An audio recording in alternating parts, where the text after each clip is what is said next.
Tamim Ad-Dari says when he was a younger man that he was in a ship of around 30 people from the tribe of Judham and Lukham. These are Christian Arab tribes up north, and he was from those tribes. And once a very severe storm came in the ocean, and for 30 days they were lost at sea. After there were 30 days, they were lost at sea. They had no clue where they were until they came to a faraway, ocean that they could not recognize, and they saw an island in the distance. So some of them, Tamim Ad-Dari and a few of them, took the smaller boat to go get some water, to go get some food. So every large boat has that small boat to go in. So they took that smaller boat to go to that island, and when they landed on that island, they met a very terrifying animal. A beast that could speak to them, a dabba that could speak to them. And we'll mention the dabba when we come to one of the 10 signs. The dabba that could come to them. And this beast was unrecognizable. Like, call him what, Bigfoot or something, Frankenstein, whatever. Not Frankenstein, sorry, scratch that from the record. Bigfoot, not Frankenstein. I guess in our cultural folklore, closer to the Bigfoot. Although the hadith did not describe him. It simply says, a beast that's very hairy. Just nothing but hair, and could speak. And Tamim saw this and his people, and they were terrified.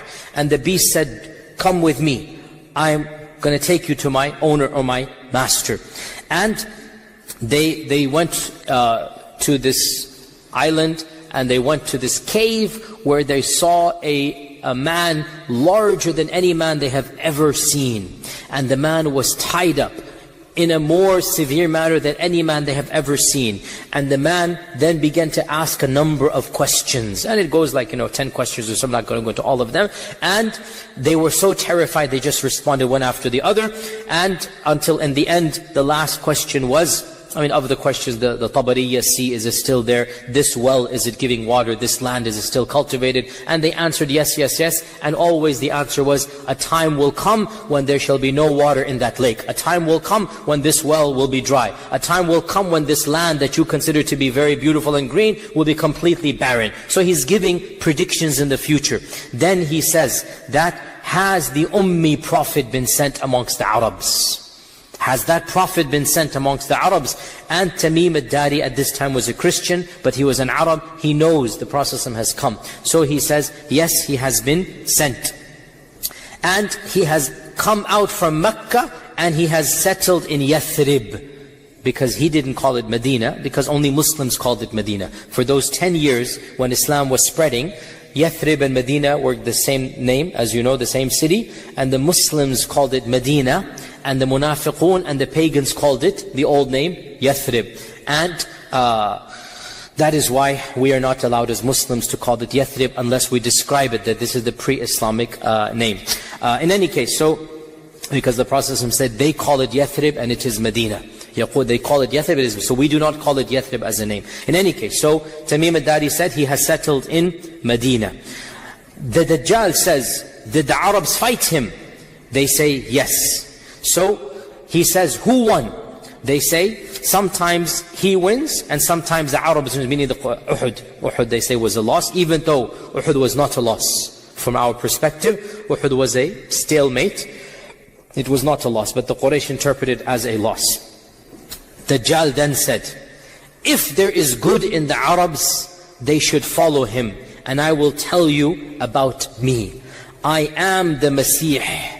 And it is only a matter of time before I am let loose. And when I am let loose, I shall visit every single city on earth in 40 days, except for Mecca and Medina, for they are made haram for me. Every time I come to them, the angels will stop me. Then the Prophet ﷺ stopped his lecture, and he began poking on the mimbar, like this, to emphasize. And he said, this is Tiba, this is Tiba, this is Tiba. Did I not tell you about the Dajjal? And they said, yes, you did. Now this hadith ends over here. Now, this hadith is the famous hadith of Tamim Ad-Dari, narrated by one Sahabiya, Fatima binti Qais. And it is in Sahih Muslim, and its chain appears to be authentic. Now, this hadith has caused This hadith has caused a lot of controversy in the ummah. Why and how? Because it throws a spanner in what we seem to know about the Dajjal.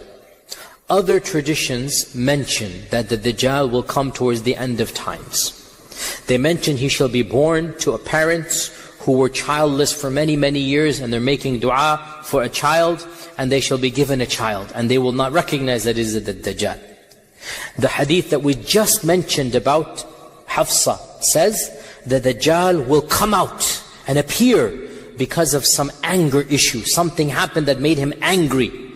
Whereas this hadith seems to throw all of that to the wind. And that the Dajjal is alive and healthy, he's tied up, he knows he's the Dajjal, etc., etc.